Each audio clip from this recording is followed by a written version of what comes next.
All right, we're going to get into the story of artificial intelligence today, and trust me, it's way more surprising and urgent than you might think. We're going to cover how it actually learns, why you need different AIs for different things, and maybe most importantly, the one thing we really shouldn't be teaching it. Okay, let's jump in. So, first question. Who do you think came up with the idea for AI? Was it some computer genius in a Silicon Valley lab, a sci-fi writer dreaming up robots? Well, the real answer is probably not what you're expecting. Not even close. Yep. Believe it or not, the seed of the idea that would become AI was planted way, way back in the 1700s. And it was planted by an English priest named Thomas Bayes. He came up with this pretty revolutionary concept that what we know isn't set in stone. We can start with a belief, and then as we get new evidence, new information, we update that belief. We get a little closer to the truth. That simple idea, that's the bedrock of machine learning today. So yeah, our story doesn't start in a lab, it starts in a church. And, as we're about to see, in a top-secret war room. Now we need to jump forward in time to the man who took this idea of a learning machine and used it to literally change the course of human history. Okay, picture this. It's the 1940s. World War II is tearing the world apart. And Germany has this secret weapon. It's called the Enigma machine. It created these coded messages that everyone thought were absolutely unbreakable. But at a secret British intelligence site called Bletchley Park, a genius mathematician named Alan Turing asked a question that would change everything. And this machine was his answer. Turing built something called the bomb. It was this massive electromechanical computer, and its whole job was to just churn through thousands and thousands of possibilities every single second, hunting for patterns in the German codes. And then one day, it worked. The bomb cracked Enigma. Historians figure this shortened the war by at least 2 years. It saved thousands, maybe millions of lives. But here's the absolutely tragic part of the story. Alan Turing wasn't hailed as a hero. After the war, he was prosecuted by the British government for being gay, which was a crime back then. He was given this horrific choice: go to prison or undergo chemical castration. His health fell apart, and in 1954, Alan Turing died by suicide. It took almost 60 years for the Queen to issue an official apology and for him to be pardoned. So Turing's work left the world with this huge, lingering question. Could a machine ever actually think like a person? To even start to answer that, we first had to figure out, well, how do we think? And that led scientists to the idea of artificial neural networks. Okay, let's break this down. It sounds complicated, but it's not. Imagine you're walking through a jungle. Suddenly, your eyes see a four-legged, yellow animal with really big teeth. That's sensory input. Instantly, neurons in your brain just fire up, comparing that image to all the data you have stored. One of those neurons finds a match, maybe from a book you saw as a kid, and it screams, "Lion! Danger!" And just as fast, a signal shoots down to your leg muscles with one simple command: run. That whole super fast web of connections, that's your neural network.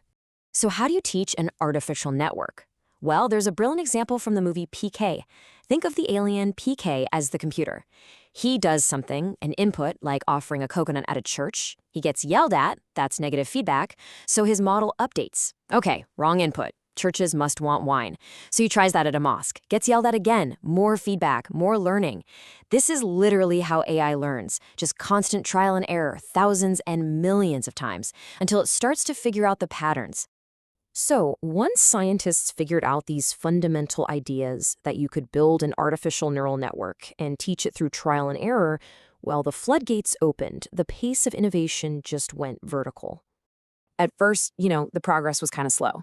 A basic network in 51, a factory robot in 61. But then, bam, 1997, IBM's Deep Blue computer beats the world chess champion Garry Kasparov. That was a huge deal. It proved a machine could beat the best human brain at a game of pure logic. After that, things just took off. Siri put AI in our pockets in 2011, and then, of course, GPT was released in 2020, and the whole world suddenly woke up to what was happening.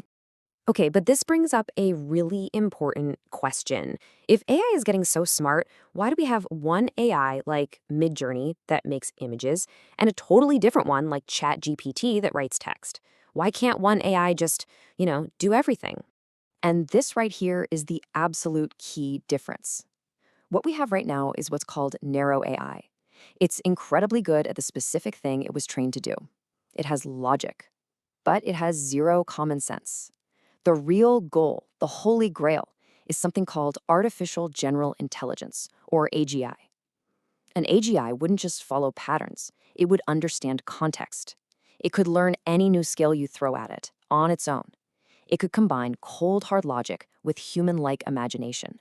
And this is why that difference is so important. Imagine you have an AI bodyguard. You see a friend and jokingly say, "Man, I'm gonna kill you today." The AI hears the words, it has the logic, but it has no context. It doesn't get sarcasm or friendship or jokes. It just hears a threat and might act on it. That's the danger, pure logic with no understanding of human intention. Look, we don't even have to wait for some super smart AGI for things to get really risky. The narrow AI we're building at this very moment carries huge dangers. And the problem is, we're already teaching it some incredibly dangerous skills, whether we mean to or not. It's like every powerful tool we create has a dark side. We teach AI to understand our personalities so it can recommend movies. But that same skill can be used to create personalized fake news to manipulate our beliefs. We teach it to find flaws in computer code to make it more secure, but it can also use that skill to automate cyber attacks. An AI that can help design a life-saving drug can also be asked to design a deadly bioweapon. And that's the scary part. Just think about this for a second. A totally fake deepfake video goes viral. It shows a world leader announcing they've just launched a nuclear strike. By the time anyone can prove it's fake, the panic, the chaos, maybe even the retaliation could have already happened, because a lie can circle the globe in an instant. But the truth has to put its boots on. So, where is all of this going? What's the end game? Beyond the dangers we face right now, there is this ultimate frontier for AI that brings up some pretty mind-bending questions about what intelligence even is. Think about it. AI learns by consuming data. All the books, all the pictures, all the information humans have ever created. But that's a finite amount. Eventually, AI is going to run out. It will have read everything, seen everything, processed everything. So what happens then? What does a machine that's built to learn do when it has nothing left to learn from us? The answer is, it starts teaching itself. It will start creating its own data, what we call synthetic data. This is information generated by the AI for the AI. It's like it reads every book in the world, and then to learn more, it just starts writing new books on its own about things no human has ever even conceived of.